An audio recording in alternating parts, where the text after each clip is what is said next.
Hello, am I audible?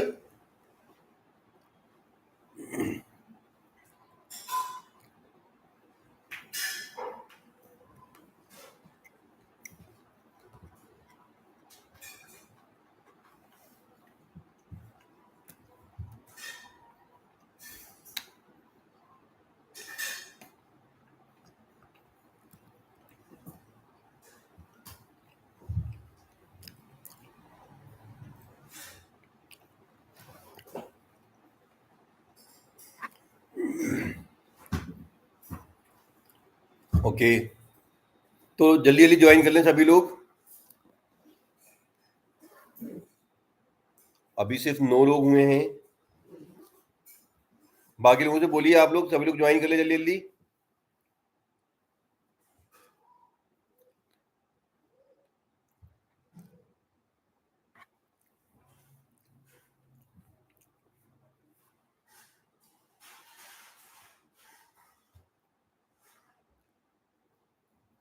वे सैफ सैफ ने join किया है क्या?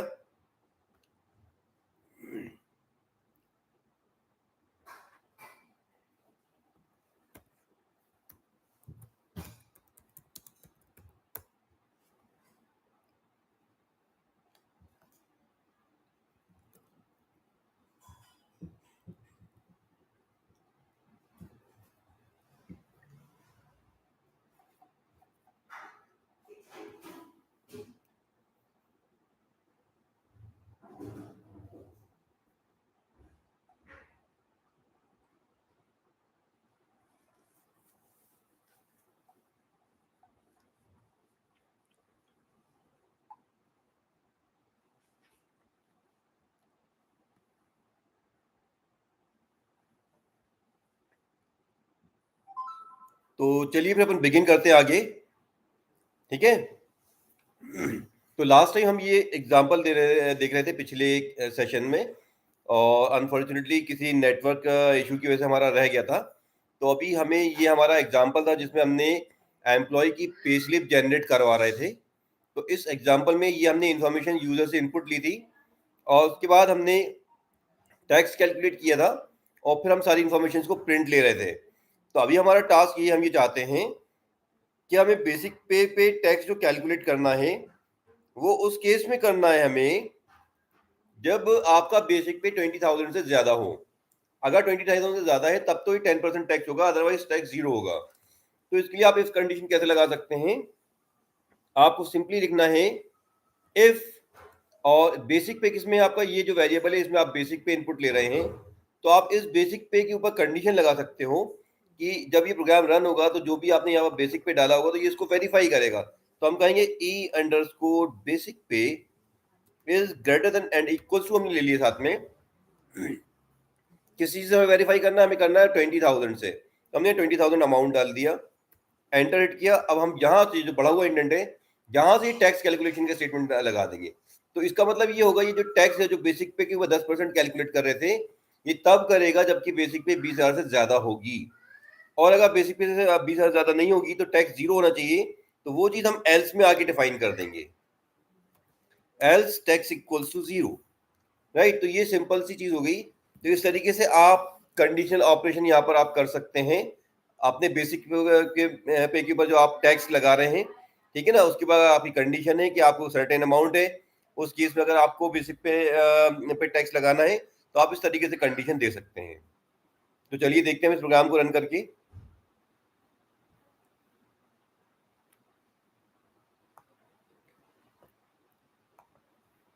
ये हमारा प्रोग्राम रन हो रहा है कंसोल में। 1001 कोड डाल टू हमने कोड डाल दिया। एम्प्लॉय का नेम डाल दिया हमने हर्षित। ठीक है, डेजिग्नेशन हमने डाल दी मैनेजर। राइट, डिपार्टमेंट डाल दी हमने सेल्स। बेसिक पे अभी हमने इस बार 23,000 डाल दी हमने यहाँ पर। तो इसको दैट मीन्स कि टैक्स इंपोज करना चाहिए।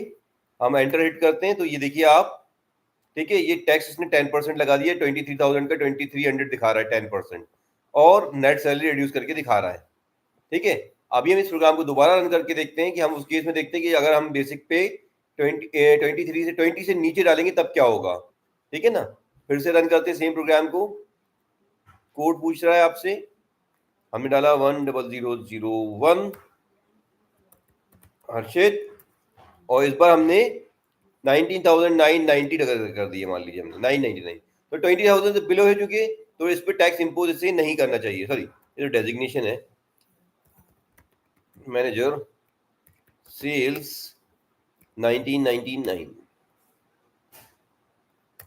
राइट। तो ये देख रहे हैं आप, क्योंकि 20,000 से बिलो है तो ये आपका टैक्स जो है जीरो लेके आ रहा है, राइट। पिछले केस में जब हमने इसके अंदर सैलरी डाली थी, ठीक है, 23,000, तो ये 10% टैक्स लगा रहा था। तो इस तरीके से एग्जीक्यूशन के टाइम पे ये डायनामिकली बेसिकली काम करता है, लॉजिकल ऑपरेशन परफॉर्म करता है आपका इफ स्टेटमेंट, राइट। तो आई होप ये चीज आप लोग को समझ में आई होगी। किसी को डाउट है क्या? कुछ कमेंट कर सकते हैं आप लोग।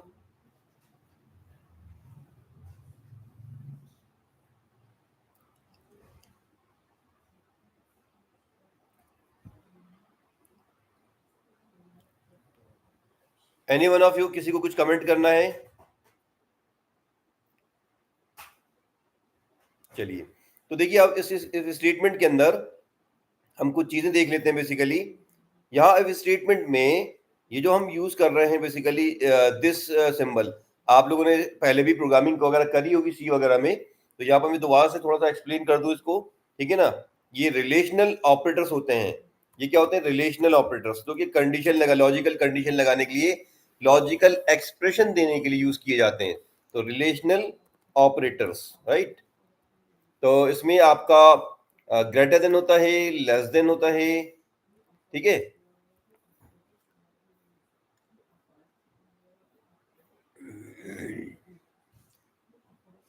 ठीक है, तो ये आपका ग्रेटर देन कहलाता है,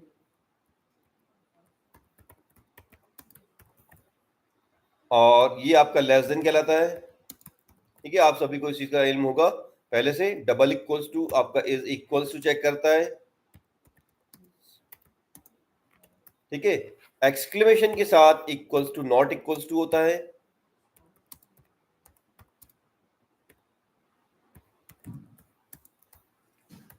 देन आपका greater than equals to is greater and equals और इक्वल्स, इज ग्रेटर और equals. Similarly less than equals to, तो इज लेसर और इक्वल्स, ठीक है। तो ये रिलेशनल ऑपरेटर्स होते हैं। इनके अलावा आप लोगों ने लॉजिक गेट्स पढ़े होंगे, या सी लैंग्वेज में भी लॉजिकल ऑपरेटर्स आपने यूज किए होंगे।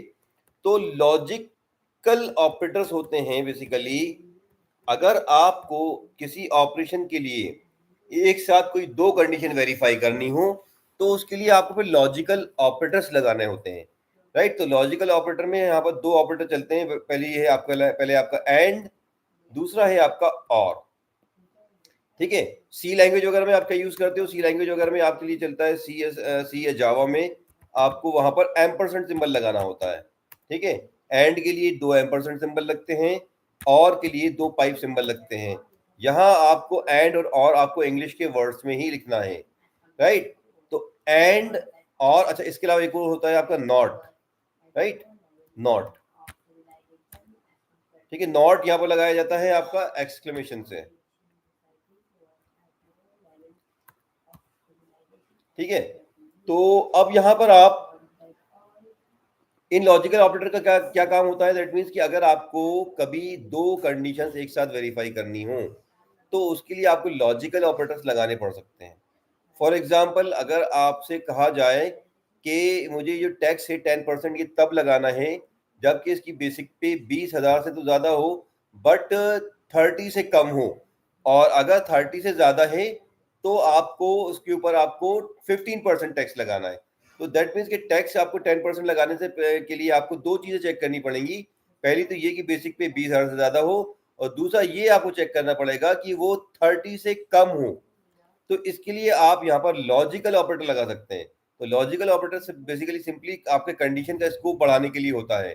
तो जैसा आपने लॉजिक गेट्स पढ़े होंगे, ठीक है, तो एंड में क्या होता है कि एंड में भी हम यहाँ पर लेफ्ट एक कंडीशन, एक लेफ्ट में देंगे, एक राइट में देंगे, तो दोनों आपकी कंडीशन ट्रू होंगी, तब ये काम करता है। आपने लॉजिक गेट्स पढ़े होंगे, एंड का क्या यूज होता है? एंड का यूज ये होता है कि दो इनपुट्स हैं, दोनों अगर हाई हैं तभी आपका आउटपुट हाई होता है, यानी कि दो इनपुट ट्रू हैं तो तभी आपका आउटपुट ट्रू आएगा। दोनों में से कोई एक भी फॉल्स है या दोनों फॉल्स हैं तब हमेशा वो फॉल्स ही आएगा।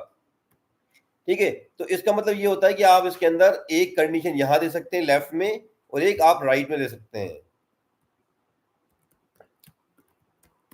लॉजिकल एक्सप्रेशन आपका एक यहां आएगा और आपका एक यहां आएगा। सिमिलरली और में भी एक लॉजिकल एक्सप्रेशन यहां आएगा और एक लॉजिकल एक्सप्रेशन आपका यहां आएगा। ठीक है, तो इस तरीके से आप यहां पर बेसिकली एक्सप्रेशन दे सकते हैं। ठीक है, तो और में और एंड में क्या फर्क है? एंड में ये होगा कि दोनों एक्सप्रेशन ट्रू होंगे तब ये काम करेगा। ठीक है, और में क्या करेगा? दोनों में से कोई एक भी ट्रू है या दोनों ट्रू है तो ये काम करेगा। ये सिर्फ उस केस में काम नहीं करेगा जब दोनों ही फॉल्स हों। ठीक है, तो चलिए हम इसका यूज करके देखते हैं लॉजिकल ऑपरेटर का। अभी जैसे मान लीजिए हमें 10% टैक्स लगाना है जबकि सैलरी 20 से तो ज्यादा हो बट 30 से कम हो। तो अब देखिए हम कैसे करेंगे, हम कि हमने यहाँ पर 20 से ज्यादा तो चेक कर लिया, हमें 30 से कम भी चेक करना है, तो हमें यहाँ पर लगाना पड़ेगा and E underscore basic pay is less than 30,000। ठीक है, तो इस तरीके से हम यहाँ पर दे सकते हैं, राइट। और अब इसके अंदर मान लीजिए हमें 30,000 से अबव के लिए अलग कंडीशन देनी है, तो हम चाहें तो उसको कंडीशन को अलग से लिख सकते हैं। लाइक हम इस तरीके से दे सकते हैं कि if E underscore basic pay is greater than equals to 30,000 then हमें टैक्स इंपोज करना है आपका equals to E underscore basic pay multiplied by, हम इसको 0.15 कर सकते हैं 15% लेने के लिए। ठीक है, और एल्स में हम कह सकते हैं टैक्स इक्वल्स टू 0। तो हम चाहें तो इसको ऐसा लिख सकते हैं, बट यहां पर चूंकि ये कंडीशन आपके एक फ्लो में है, दैट मीन्स कि अगर 20 से 30 है तो ये करना है और नहीं है तो फिर ये 30 को चेक करेगा। तो इसलिए आपको इस इफ को अलग से लगाने की जरूरत नहीं, बल्कि इसको आप नेस्टेड इफ बना सकते हैं। तो नेस्टेड इफ कैसे बनाएंगे? हम इस इफ के आगे से हम ई एल लगा देंगे तो ये एल एफ हो जाएगा। ये दैट मीन्स कि ये एलिफ ये कंडीशन तभी चेक करेगा जब ये कंडीशन फॉल्स होगी। अगर ये ऊपर की कंडीशन फॉल्स हो गई आपकी एंड वाली, ठीक है, तब फिर ये इस कंडीशन को वेरीफाई करेगा, और अगर ये कंडीशन भी फॉल्स हो गई तब ये एल्स में आएगा। तो ये इस तरीके से ये एक आपका नेस्टेड इफ हो जाता है। तो इस केस में सबसे पहले ये इस कंडीशन को वेरीफाई करेगा। अगर ये कंडीशन ट्रू हो गई तो ये आपका टैक्स 10% ले लेगा, और अगर ये कंडीशन ऊपर वाली ट्रू नहीं हुई तब फिर ये एलिफ में आ जाएगा। एलिफ में फिर कंडीशन लगी हुई है अगेन, तो अब ये सेकंड कंडीशन लगी हुई है, तो अब यहाँ पर अगेन फिर इस कंडीशन को वेरीफाई करेगा। सेम अगर ये कंडीशन ट्रू हो गई तो फिर अगेन फिर ये इस वाले पार्ट को एग्जीक्यूट करेगा, और अगर ये कंडीशन भी फॉल्स हो गई, दूसरी कंडीशन भी फॉल्स हो गई, तब ये लास्ट में एल्स में आएगा। तो चलिए हम इसको यूज करके देखते हैं। अभी हमने इसको रन किया प्रोग्राम को, और यहाँ हमने कोड डाला 1001 और यहाँ नेम ले लिया हमने सुमित, डेजिग्नेशन हमने ले लिया HR, डिपार्टमेंट HR। ठीक है, बेसिक पे हमने मान लीजिए, अब इसकी हमने इस टाइम बेसिक पे ली। मान लीजिए अभी हम पहले हम जो है इसको 28,000 दे देते हैं, ठीक है, 28,000। तो अभी इसका टैक्स जो है इस कंडीशन के अकॉर्डिंग ये आपका 10% आना चाहिए, क्योंकि 20 से 30 के बीच का है। ठीक है ना, एंटर हिट किया आपने तो ये देखिए आप ये 2800 आ रहा है, दैट मीन्स कि 10% टैक्स ये इम्पोज कर रहा है। ठीक है, हम सेम प्रोग्राम को दोबारा रन करते हैं हम इसको, और इस बार हम इसको 30,000 से ज्यादा टैक्स सैलरी देकर देखते हैं।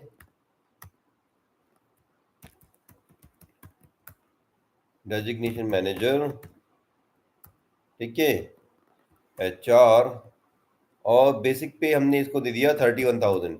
तो अब ये 15% टैक्स इसको इम्पोज करना चाहिए। ठीक है, तो ये देखिए आप 4650 आ रहा है, दैट मीन्स ये 15% टैक्स ले रहा है, राइट। तो इस तरीके से आप यहाँ पर लॉजिकल ऑपरेटर का यूज कर सकते हो मल्टीपल कंडीशंस को वेरीफाई करने के लिए। आई होप कि ये चीज आपको समझ में आ रही होगी। तो समझ में आ रहा है आप लोगों के? शुभम,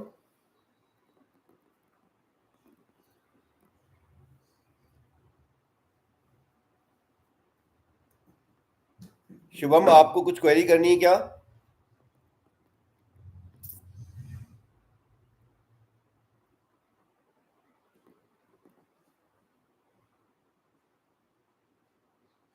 शुभम आप लाइन पे हैं क्या? प्रशांत, कोई क्वेरी करनी है आप लोग को?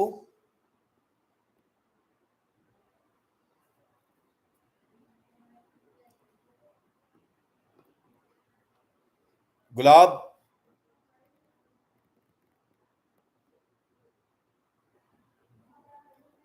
तो चलिए ठीक है, अपन फिर कंटिन्यू करते हैं।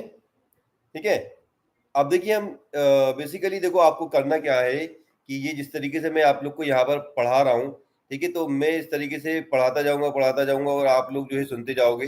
तो उसमें आप लोग को प्रैक्टिस इतनी नहीं बनेगी, आप लोग को घर पे अपने जो है इसको आपको अपने एंड पे प्रैक्टिस करनी पड़ेगी। आप लोग जो है इस तरह की जो आपकी साइट्स हैं, जैसे कि आपका हैकर्स रैंक है या आपका लीड कोडर है, इस तरह की साइट्स पे जाकर आपको ज्यादा से ज्यादा टाइम देना पड़ेगा, तभी आप कोडिंग को सीख पाओगे। मैं तो यहाँ पर आपको जिस तरह का भी कोड दोगे, मैं तो यहाँ पर कुछ भी सॉल्व करके दिखा दूंगा, आप कहोगे हाँ सर समझ में आ गया। लेकिन कोडिंग आपको तभी आएगी जब आप खुद से प्रैक्टिस करोगे। तो अभी मैं इसको लेकर कुछ यहाँ पर आपको एग्जांपल्स और दे देता हूँ, हालांकि कि हम और किस किस तरीके से इसका यूज कर सकते हैं। ठीक है, तो चलिए एक एग्जांपल, तो ये टैक्स कैलकुलेट करने वाला हो गया हमारा यहाँ पर अभी बेसिक पे के ऊपर। अभी हम यहाँ पर एक और एग्जांपल लेते हैं। अब अगर मान लो हमारे पास क्वेरी है कि हमें आपका प्रोफेशनल टैक्स लगाना है, तो प्रोफेशनल टैक्स हमें लगाना है कि हमारी मान लो कंडीशन है कि आपका बेसिक पे 20,000 से ज्यादा हो और उसका जो डेजिग्नेशन है वो भी मैनेजर हो। समझ में आ रही बात? हम 2% प्रोफेशनल टैक्स लगाना चाहते हैं। हम क्या करना चाहते हैं? 2% प्रोफेशनल टैक्स लगाना पड़ा चाहते हैं। ठीक है, राइट। कब लगाना चाहते हैं? जबकि बेसिक पे आपकी 20,000 से ज्यादा हो एंड डेजिग्नेशन उसकी क्या हो? Manager, right. तो इस केस में हमें 2% टैक्स लगाना है। तो अब देखिए हम क्या करेंगे यहाँ पर। अब हमें यहाँ पर क्या करना है? टैक्स लगाना है 2%। तो हम यहाँ पर लिख सकते हैं कुछ इसको इस तरीके से कि इफ हमें दो चीजें वैसे वेरीफाई करनी है, एक तो बेसिक पे 20 से ज्यादा हो, तो हमने लिखा if A underscore basic pay, ठीक है, is greater than equals to भी ले लेते हैं हम यहाँ पर 20,000। और दूसरी चीज हमें क्या वेरीफाई करनी है? डेजिग्नेशन मैनेजर हो। तो डेजिग्नेशन हमारे पास कौन से वेरिएबल में हम इनपुट ले रहे हैं? हम इस वेरिएबल में ले रहे हैं, राइट। तो हम ई अंडरस्कोर डेजिग्नेशन को वेरीफाई करेंगे कि and designation is equals to manager, right. और हमने इसको कॉलन लगाया। अब अगर ये कंडीशन ट्रू होती है तो हमें क्या करना है? टैक्स 2% होना चाहिए, राइट। तो टैक्स हमने लिया और इसको लिख दिया हमने आपका ई अंडरस्कोर बेसिक पे का 2% है ये, तो हमने इसको लिख दिया star.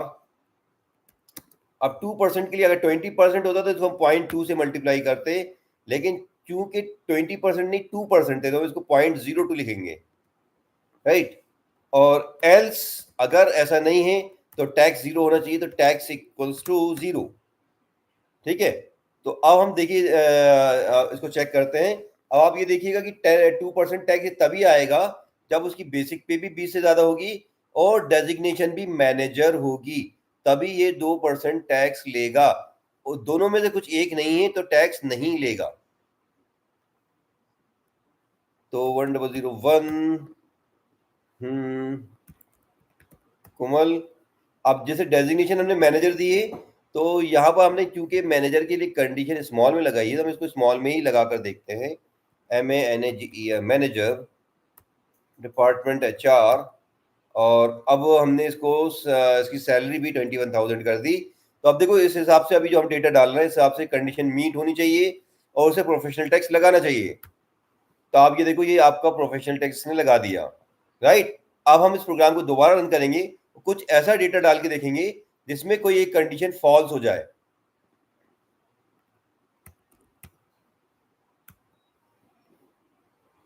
One double zero one, employee name,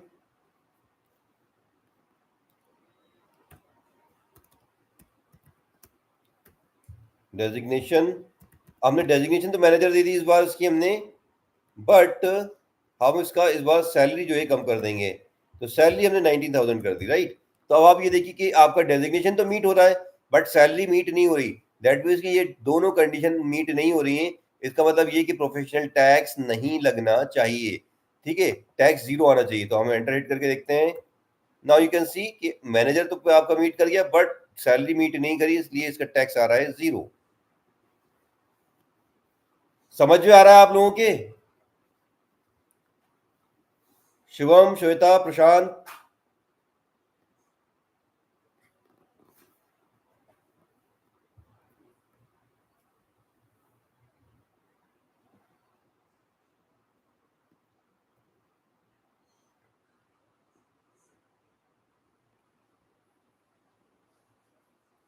चलिए मैं आपको यहाँ पर 3 असाइनमेंट्स दे रहा हूँ, ये आप लोग को खुद ही करने हैं, ठीक है। और वैसे तो गूगल पे मिल सकता है सारी चीजें, लेकिन गूगल मत करिएगा। गूगल आप गूगल करेंगे अपने साथ ईमानदारी नहीं करेंगे, खुद से सॉल्व करने की कोशिश कीजिएगा, ठीक है। तो आपके लिए असाइनमेंट है। क्वेश्चन, मेरा पहला क्वेश्चन आपका क्वेश्चन रहेगा आप लोग के लिए कोडिंग क्वेश्चन, ठीक है। आपको क्या करना है, write a programme,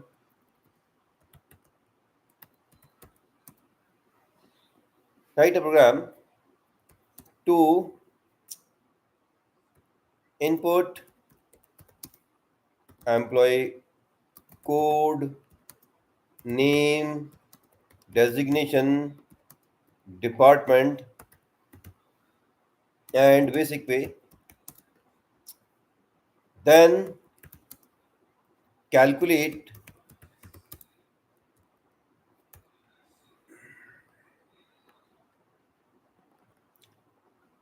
2% tax, 2% tax on basic pay,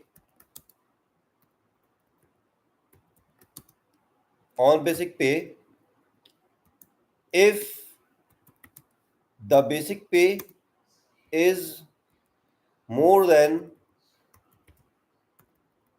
more than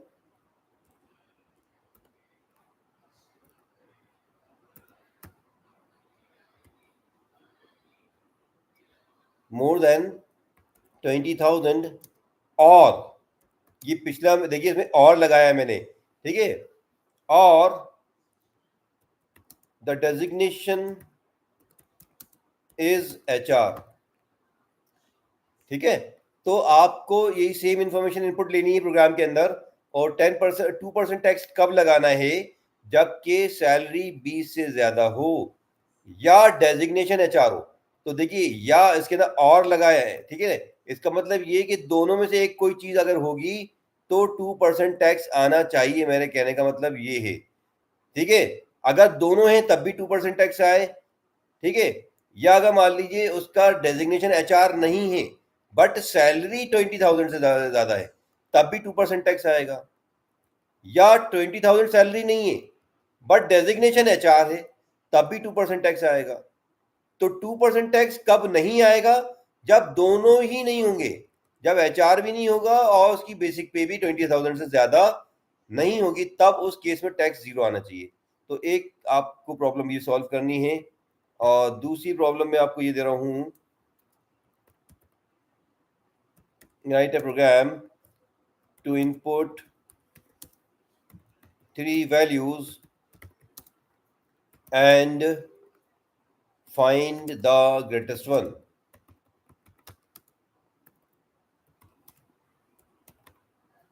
ठीक है।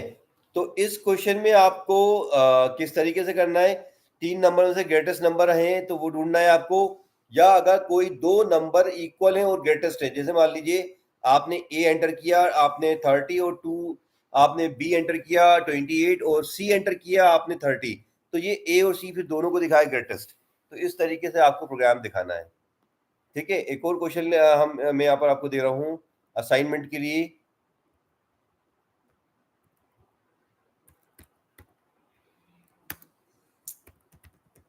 Write a program to input students roll number, ठीक है, नेम,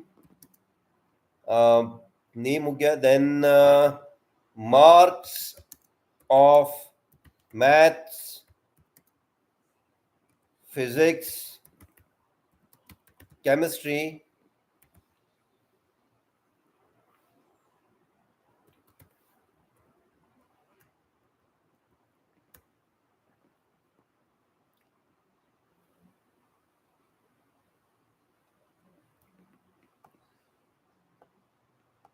केमिस्ट्री एंड इंग्लिश। ठीक है, तो आपको प्रोग्राम बनाना है जिसके अंदर आप स्टूडेंट का रोल नंबर इनपुट लोगे, नेम लोगे, और ये 4 सब्जेक्ट के मार्क्स अलग अलग इनपुट लेंगे हम। एक मैथ्स का मार्क्स इनपुट लेंगे, फिजिक्स का लेंगे, केमिस्ट्री का लेंगे, इंग्लिश का लेंगे। फिर हम क्या करेंगे, देन आपको क्या कराना है उसमें, देन कैलकुलेट आपको करना है इसमें मार्क्स ऑब्टेन्ड, परसेंटेज सिक्योर, ठीक है। देन आपको फाइनली इसके अंदर क्या करना है, आपको करना है इसके अंदर, देन प्रिंट इट्स ग्रेड, ठीक है, ए और बी और सी, ठीक है। तो ए बी और सी आप ग्रेड ले सकते हो। ए ग्रेड ले सकते हो आपका परसेंटेज के 80 से अबव होने पर, बी ग्रेड ले सकते हो आप परसेंटेज के 60 से अबव होने पर, ठीक है, और 60 से बिलो पे आप ले सकते हो, सॉरी 50 से बिलो 50 से अबव पे आप ले सकते हो, 40 से अबव पे आपने ले लिया सी ग्रेड, और फिर लास्ट में आप डी ग्रेड ले सकते हो। और डी ग्रेड, तो डी ग्रेड किसके लिए होगा, ठीक है, बिलो 40, राइट।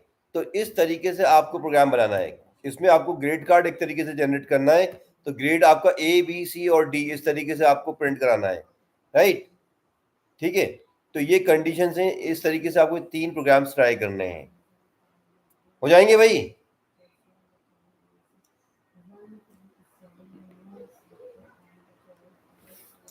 ठीक है, तो इन असाइनमेंट्स को आप लोग करिए, और अगर डाउट्स होते तो आप मुझसे पूछ सकते हैं, और जितनी ज़्यादा प्रैक्टिस करोगे आप उतना ही आपको फ़ायदा होगा। मैं आपको फिर बार बार बोल रहा हूँ, आप लोग हैकर संग पे लीड कोडर पे जाओ, और वहाँ पर जाके आप लोग प्रैक्टिस करो कंडीशनल स्टेटमेंट्स की, ठीक है। क्योंकि यहाँ पर हम 1 घंटे की क्लास में आपको सारे के सारे प्रोग्राम इकट्ठा बैठ के नहीं बता पाएंगे। अगर हम बताने बैठेंगे 2-4 प्रोग्राम बताएंगे, और कितने बता पाएंगे। लेकिन हमने बता भी दिया तब भी आपको हमारे बताने से समझ में आ जाएगा, लेकिन आपसे खुद करते नहीं बनेगा, खुद से लॉजिक बिल्डिंग नहीं आएगी। खुद से लॉजिक बिल्डिंग आपको तभी आएगी जब आप खुद से प्रोग्राम बनाओगे। जब तक आप खुद से प्रोग्राम नहीं बनाएंगे तब तक आपको लॉजिक बिल्डिंग नहीं आने वाली। तो अभी आपको ये 3 प्रोग्राम करने हैं, ठीक है भाई। तो चलिए हम आगे बढ़ते हैं, हम आज के पार्ट में। तो आज के पार्ट में अभी हमने बेसिकली इफ स्टेटमेंट भी देख लिया जो हमने पिछले प्रोग्राम में छोड़ा था, ठीक है, और हमने कंडीशनल स्टेटमेंट भी देख लिया, और लॉजिकल ऑपरेटर्स भी हमने यहाँ पर देख लिए, राइट। अब हमने क्या देखने वाले हैं, हम यहाँ पर देखने वाले हैं लूप्स।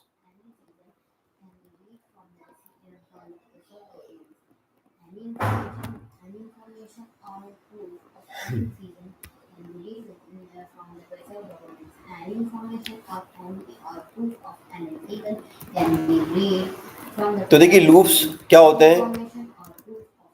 तो loops are used to perform iterative executions. Iterative, या इसको आप शॉर्ट में दूसरी इजी लैंग्वेज में बोल सकते हैं रिपीटेटिव, ठीक है, एग्जीक्यूशन। तो रिपीटेटिव एग्जीक्यूशन या इटरेटिव एग्जीक्यूशन के लिए आपका लूप यूज किए जाते हैं, राइट। तो ये लूप्स आपका बेसिकली जो है बहुत से आपके टिपिकल कैलकुलेशंस करने के लिए, लॉजिक्स को बिल्ड करने के लिए बहुत ज्यादा यूजफुल होते हैं, राइट। डेटा को इटरेट करने के लिए, राइट, या कुछ भी मैथमेटिकल लॉजिक्स वगैरह बिल्ड करने के लिए लूप्स का यूज किया जाता है, राइट। तो अब यहाँ पर आपके पास दो तरह के लूप हैं, एक है आपका फॉर लूप, ठीक है, फॉर लूप है आपका इसके अंदर, दूसरा है इसके अंदर आपका वाइल लूप। तो वाइल लूप और फॉर लूप में क्या फर्क है कि वाइल लूप कब चलता है, if the number of iterations are fix, that means कि कितनी बार रिपीट करना ये अगर आपको फिक्स हो तो आप फॉर लूप का इस्तेमाल करेंगे। और वाइल लूप का इस्तेमाल कब करेंगे, ठीक है, if the iterations are not fixed, जब इटरेशन फिक्स नहीं होते, मतलब आपको मालूम नहीं कि लूप कितनी बार चलना है, 5 बार चलना है, 10 बार चलना है, 2 बार चलना है, ठीक है, तो वाइल लूप लगता है। तो ये बेसिकली कंडीशन के हिसाब से चलता है, राइट, ठीक है। ये आपको कंडीशन लेता है, जब तक कंडीशन ट्रू होगी तब तक ये लूप चलता रहेगा, जैसे ही कंडीशन फॉल्स हो जाएगी ये लूप आपका एंड हो जाएगा, ठीक है। तो ये एक मेजर डिफरेंस है, अक्सर आप किसी भी लैंग्वेज में प्रोग्रामिंग करें फॉर लूप या वाइल लूप में, तो यहाँ पर ये एक डिफरेंस देखने को मिलता है। हालांकि सी या जावा का थोड़ा सा जो फॉर लूप है वो लगभग करीब करीब वाइल की तरह ही हो जाता है, क्योंकि उसके अंदर भी कंडीशन के थ्रू हम यहाँ पर रन करते हैं। लेकिन पाइथन के अंदर ये जो फॉर लूप मिलेगा ये purely fix number of iterations के लिए मिलेगा, यानी कि फिक्स नंबर ऑफ इटरेशंस हैं, अगर अगर आपको फिक्स नंबर ऑफ टाइम के लिए चलाना है लूप तो फॉर लूप लगेगा यहाँ पाइथन में, और कंडीशन इटरेशन फिक्स नहीं है, ठीक है, ठीक है। तो अभी हम यहाँ पर फॉर लूप देखने वाले हैं पहले। तो फॉर लूप का सिंटेक्स क्या होगा,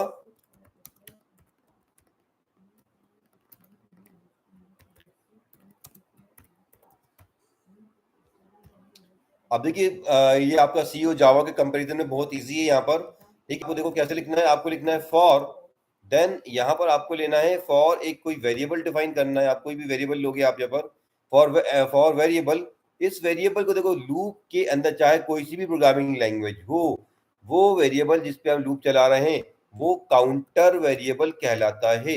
ये चीज आप लोग हमेशा के लिए याद रखिए, ठीक है, काउंटर वेरिएबल, ये काउंटर वेरिएबल होता है, ठीक है। आप साधारण शब्दों में इसको वेरिएबल बोल सकते हैं, राइट। तो फॉर वेरिएबल इन, अब यहाँ पर आपको लूप कहाँ से बिगिन करना है, कहाँ पर आपको एंड करना है, उसके लिए यहाँ पर आपको बेसिकली अगर आप टेक्निकल लैंग्वेज में बोले तो यहाँ पर आपका इटरेटिव ऑब्जेक्ट लगता है, इटरेटिव ऑब्जेक्ट, ठीक है।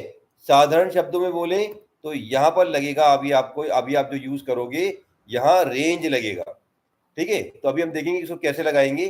तो इटरेटिव ऑब्जेक्ट इसको बेसिकली कहते हैं हम, राइट। और यहाँ इसके बाद आप जैसे ही आप कॉलर लगा के एंटर हिट करेंगे तो ये आपको एक बढ़ा हुआ इंडेक्स देगा, आपने एंटर हिट किया तो आपको ऐसा बढ़ा हुआ इंडेक्स मिलेगा। तो अब यहाँ से आपको फॉर लूप के जो भी स्टेटमेंट रिपीट कराने हैं वो स्टेटमेंट आप यहाँ पर लिख सकते हो,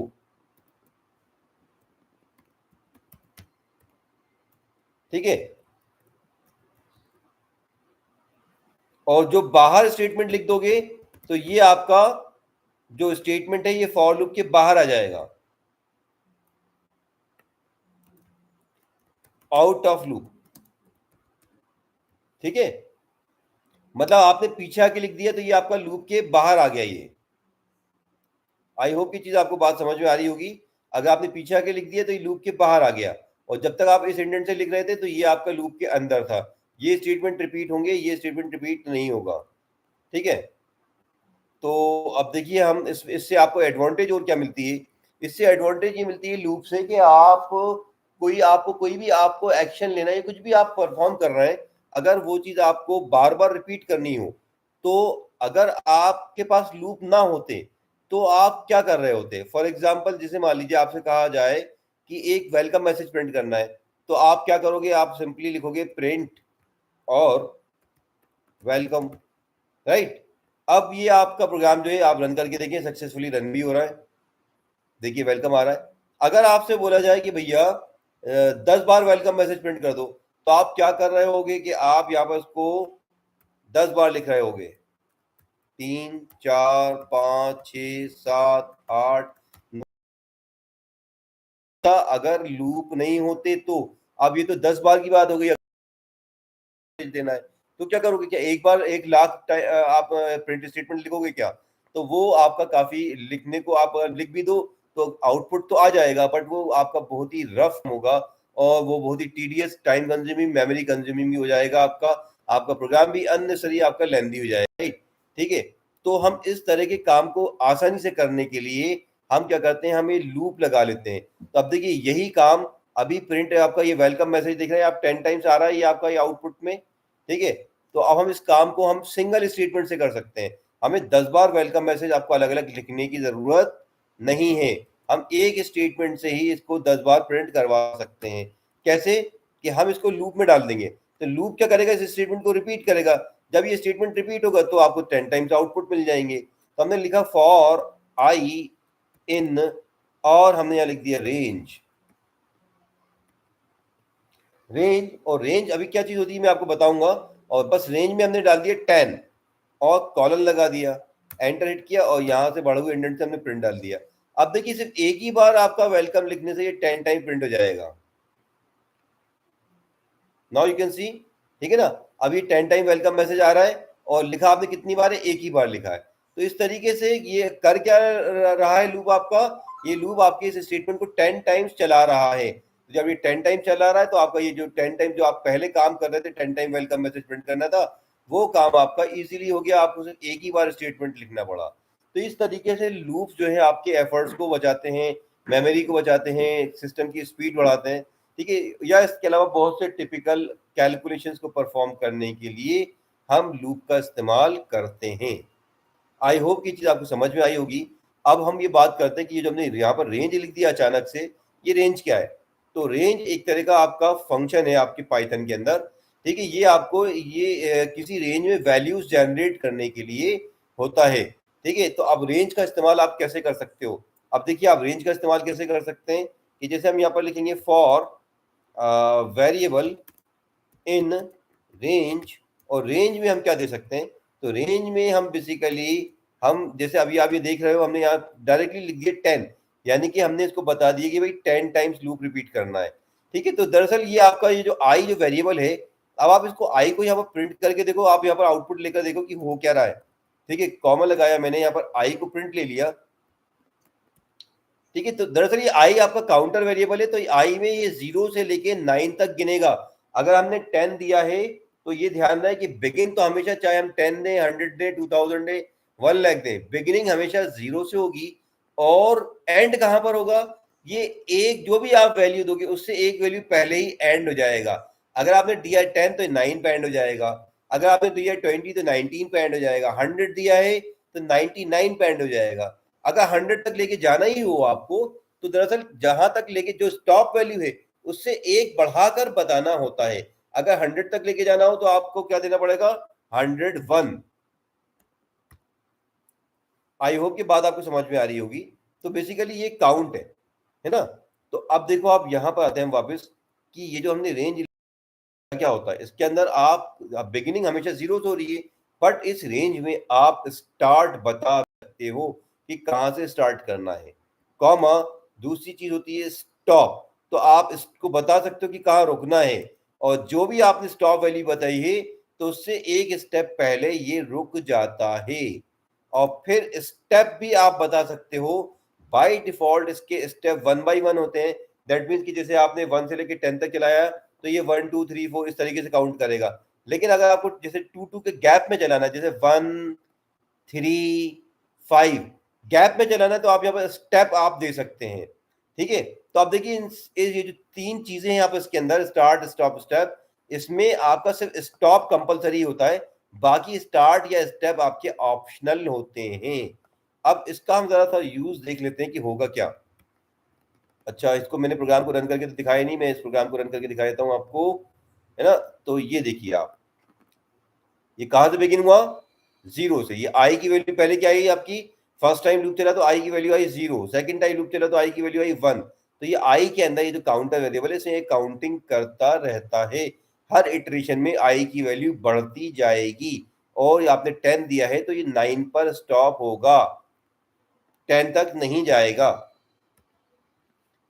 अब हम इसको समझते हैं यहाँ पर कि स्टार्ट स्टॉप स्टेप से क्या होता है।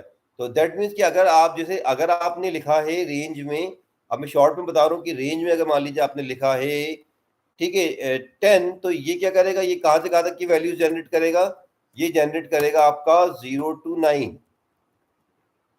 राइट, ये 0 से लेके 9 करेगा। और अगर मान लो मैं इसके अंदर लिखता हूं रेंज, और मैंने लिखा जैसे 5 to 20, 5 to 20 लिखा मैंने, 5, 20, तो ये 5 आपका स्टार्ट हो गया। ध्यान रहे कि जब दो वैल्यू दे रहे हैं हम, तो हमेशा एक वैल्यू स्टार्ट होगी, दूसरी स्टॉप होगी, ये बात ध्यान रखना आप।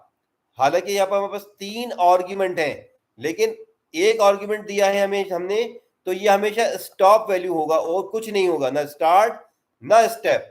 और अगर हमने दो वैल्यू दी हैं, तो पहला स्टार्ट है, दूसरा स्टॉप है। तो पहला स्टार्ट है, इसका मतलब ये आपका क्या जनरेट करेगा, ये आपको 5 से जनरेट करेगा, और कहां तक, आपने स्टॉप दिया है 20, दैट मीन्स कि ये जाएगा 19 तक। और अगर आपने मान लीजिए लिखा है रेंज, हमने लिखा 2 से लिखा हमने, और उसको हमने 20 तक लिया, और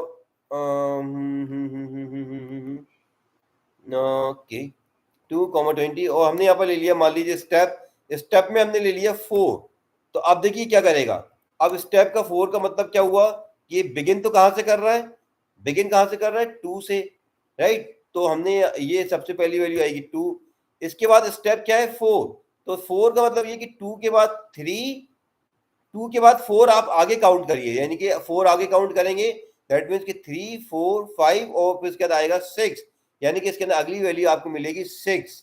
फिर आप 6 के आगे 4 काउंट कर दो, 7, 8, 9, 10, फिर 10 के आगे 4 काउंट करेंगे तो 11, 12, 13 और 14, फिर 14 के आगे आप 4 काउंट करेंगे, तो दैट मीन्स कि 4 4 का स्टेप चलेगा। तो ये अब अगर आपने 3 वैल्यू दी हैं, तो पहली स्टार्ट है, दूसरी स्टॉप है, और तीसरी स्टेप है। तो ये इस तरीके से वैल्यू जनरेट करेगा। और अब चूंकि ये आपने 20 तक ही दिया था, तो अगली वैल्यू उसमें नहीं आएगी। अब अपन इसको देख लेते हैं, अगर मान लो हमें रिवर्स ऑर्डर में करना हो, हमें 10 से लेके 1 तक लाना है मान लीजिए लूप, तो हम कैसे लिखेंगे, रेंज, स्टार्ट कहां से करना है हमें, 10 से, तो पहली वैल्यू क्या होती है, स्टार्ट, पहली क्या होती है, स्टार्ट, तो स्टार्ट कहां से करना है हमें, 10 से, तो हमने लिखा 10,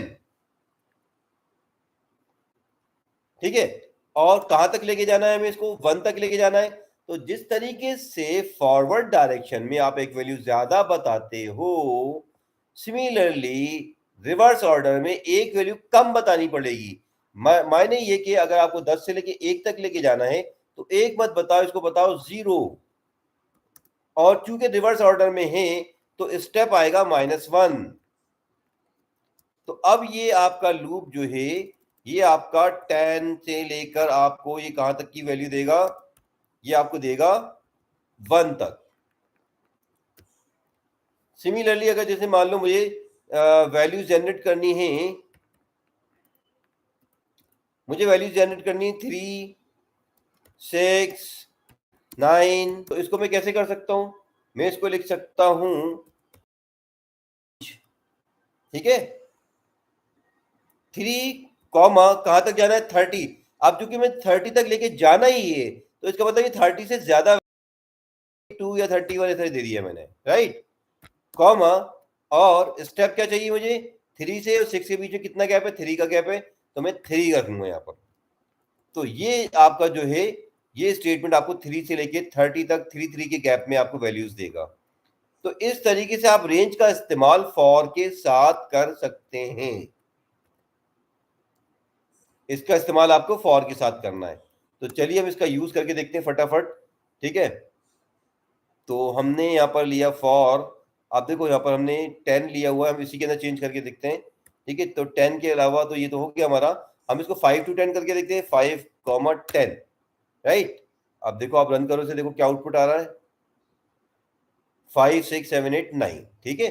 अब हम इसको मान लो हम ये दूसरा वाला ट्राई करके देखते हैं, हमें करना है 2, 20 और 4, राइट। तो हमने यहाँ पर लिखा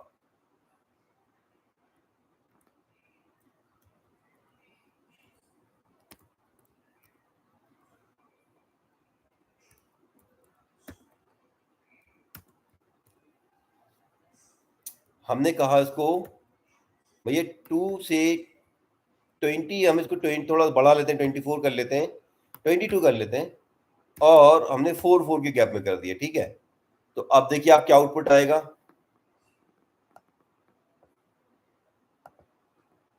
तो देखिए 2, 6, 10, 14, 18 लाइक दिस। ठीक है, आप इसके अंदर काम कर सकते हैं। अच्छा 22 तक दिया था हमने, तो 22 क्यों नहीं आया? क्योंकि 22 तक 4 के अंदर ये अगला स्टेप आता। अगर आप 18 के आगे 4 काउंट करते तो 22 आता, लेकिन 22 से पहले रुक जाना है। तो अगर आपको 23 तक 22 तो प्रिंट करना ही है, तो आप इसको 23 तक लेके जाओ इस तरीके से। ठीक है, अगला देखते हैं हम। हमें रिवर्स ऑर्डर में करना है, तो हमने क्या करा, हमें रिवर्स ऑर्डर में यानी कि 10 से बिगिन करना है काउंट, 0 तक लेके आएंगे, 1 तक लेके जाना तो 0 बोलेंगे, और रिवर्स में तो -1 कर देंगे हम इसे।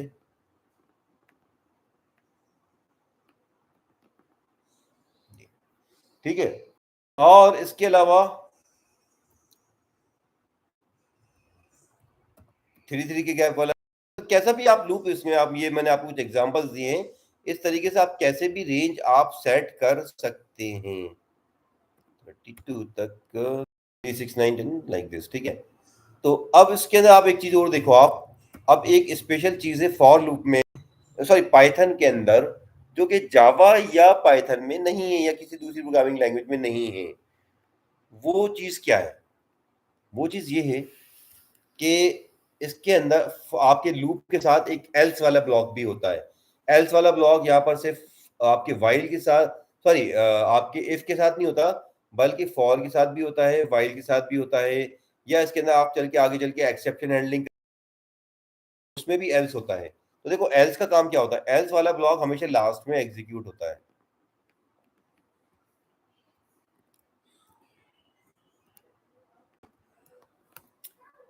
तो फॉर एग्जाम्पल हम इस लूप को चलाएं, जैसे मान लीजिए हम इसको 50 तक चला रहे हैं, सॉरी 10 तक ही चला रहे हैं हम, 10 तक, राइट, और ELSE एल्स कॉलन एंटर किया, यहाँ पर हमने किया फिनिश्ड। तो ये फिनिश्ड कब प्रिंट होगा? जबकि ये लूप कंप्लीटली रन हो जाएगा। अब इसका एक कमाल देखिएगा, मैं अभी आपको दिखाता हूं। जब ये लूप आपका एंड हो गया तो ये फिनिश प्रिंट हो रहा है। अब ये आपका जो एल्स वाला ब्लॉक है, ये हमेशा कब चलेगा? जबकि लूप सक्सेसफुली कंप्लीट हो गया हो। बट ये एल्स वाला ब्लॉक कब नहीं चलेगा? अगर किसी कंडीशन की वजह से हमने लूप को बीच में ब्रेक कर दिया, तो ये एल्स वाला ब्लॉक नहीं चलेगा। फॉर एग्जाम्पल मैं यहां पर क्या करूं कंडीशन की स्टॉप करने के लिए। हाँ चलो, मैं आई के ऊपर एक लूप लगा के कंडीशन लगा के देखता हूं कि मैंने लिखा होगा, मान लो जैसे if I is greater then 5, ठीक है, देन मैंने इसको कर दिया मान लो ब्रेक। क्या कर दिया? ब्रेक। ब्रेक मतलब ये 5 से पहले ही लूप ब्रेक हो जाएगा। तो इसका मतलब ये कि लूप कंप्लीटली नहीं चला जो आपने यहां पर रेंज दी थी। समझ में आ रही है बात आपको? आपने रेंज क्या दी? 10, लेकिन ये कंडीशन लगाने से क्या होगा कि ये 5 पर आते ही ब्रेक हो जाएगा। तो ब्रेक हो जाएगा, इसका मतलब ये कि एल्स वाला ब्लॉक काम नहीं करेगा। अगर आपका लूप एबनॉर्मल टर्मिनेट हो गया, तो आपका, आपने ब्रेक स्टेटमेंट यूज कर लिया, ये बेसिकली कंट्रोल स्टेटमेंट कहलाता है। ठीक है, आपने सी वगैरह में भी यूज किया होगा, कंट्रोल स्टेटमेंट होता है ये। ठीक है, इसको अपन आगे पढ़ेंगे अभी अच्छी तरीके से। ठीक है, फिलहाल इसको अभी आप इतना समझ लीजिए कि हम इसका छोटा सा यूज करके देख रहे हैं यहाँ पर। ठीक है, तो ये कंट्रोल स्टेटमेंट है। ठीक है, तो कंट्रोल स्टेटमेंट की वजह से अगर मान लो हमारा लूप ब्रेक हो जाता है, तो हमारा लूप आगे एल्स वाला ब्लॉक काम नहीं करेगा। ठीक है ना, एल्स वाला ब्लॉक काम नहीं करेगा अभी आपका। ठीक है, अभी आप इसको रन करके देखिए, तो ये आप देख रहे हो कि आपका जैसे ही 6 पे आया तो लूप तो स्टॉप हो गया, बट ये हमारा फिनिश्ड वाला काम नहीं कर रहा। तरीके से चला के दिखाता हूं मैं यहाँ पर, या मान लो मैं यहाँ पर एक यूजर के चॉइस लेता हूँ और यूजर की चॉइस के बेसिस पे इसको कंटिन्यू करा के देखता हूं मैं। ठीक है, तो मैंने यहाँ पर एक वेरिएबल ले लिया C H equals to input, मतलब ये तो मैं एग्जाम्पल के तौर पे कंडीशन कंस्ट्रक्ट करके बता रहा हूँ। अल्टीमेटली एल्स का काम ये है, अगर हमारा फॉर लूप बीच में किसी वजह से ब्रेक होता है तो एल्स नहीं काम करेगा, और अगर हमारा फॉर लूप कंप्लीटली रन हो गया तो एल्स वाला ब्लॉक भी रन हो जाएगा।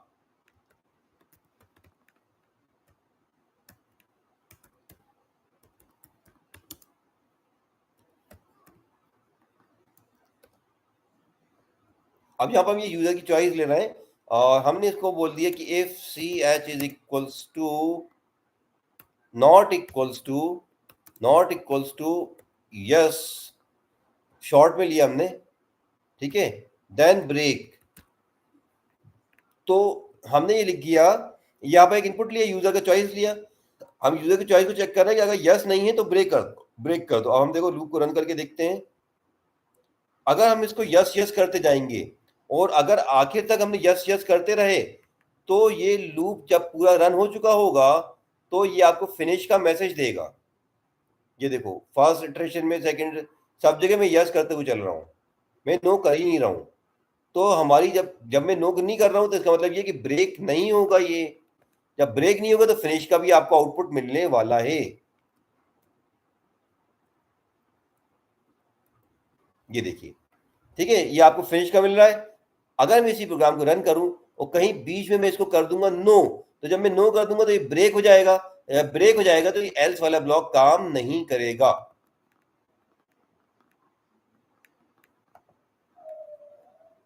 तो देखिए अब इसको यस यस, अब मैं यहीं पर नो कर देता हूं, तो ये देखिए आपका इसके अंदर इसने, ये आपका जो एल्स वाला ब्लॉक है काम नहीं कर रहा। तो ये एक स्पेशल चीज होती है पाइथन के अंदर, आपके फॉर लूप के साथ एल्स वाला ब्लॉक होता है। ठीक है, तो एल्स वाला ब्लॉक कब रन होता है? जब फॉर लूप सक्सेसफुली कंप्लीट हो जाए। फॉर लूप जब सक्सेसफुली कंप्लीट हो जाता है, रेंज में जो आपने कंडीशन दी हो, तो आपका एल्स वाला ब्लॉक रन होता है। किसी भी वजह से बीच में ब्रेक हो गया, ब्रेक का मतलब है लूप को ब्रेक करना, तो आप कंडीशनली लूप को ब्रेक कर रहे हैं, तो जब कंडीशनली ब्रेक कर रहे हैं तो एल्स वाला ब्लॉक रन नहीं होगा। Yes, it will work in case of condition is true. ठीक है, आई होप कि ये चीज आप लोग को समझ में आई होगी। और अभी मैंने आपको लूप का सिर्फ एक छोटा सा यहाँ पर डेमो दिया है, कल हम इससे रिलेटेड कुछ प्रोग्राम्स देखेंगे यहाँ पर, लूप और कंडीशनल स्टेटमेंट के कॉम्बिनेशन में। ठीक है, तो आप लोगों से मेरी यही रिक्वेस्ट है कि आप लोग रेगुलर बने रहें, ठीक है, और ज़्यादा से ज़्यादा स्ट्रेंथ में आप लोग जो है क्लास अटेंड करें। ठीक है, और जो मैं असाइनमेंट दे रहा हूँ उसको पूरी ईमानदारी से आप लोग करें। ठीक है, क्योंकि अगर आप लोग जब तक खुद से प्रैक्टिस नहीं करेंगे तब तक आपका कोई मीनिंग नहीं बनेगा। ठीक है, आपको फायदा इसका तभी मिलेगा जब आप खुद से प्रैक्टिस करोगे। ठीक है भाई, तो आप, आई होप कि आपको पसंद आया होगा। ठीक है, इसको लाइक भी कर दीजिए, सब्सक्राइब भी करिए और ज़्यादा से ज़्यादा लोगों को मेरा चैनल ज्वाइन करवाइए। दूसरा ये कि मेरे चैनल पे और भी दूसरी वीडियोस पड़ी हुई, उसको भी आप लोग देखें। ठीक है, तो चलिए फिर एंड करते हैं फिर हम आज का। किसी को कोई डाउट वगैरह हो तो पूछ सकता है।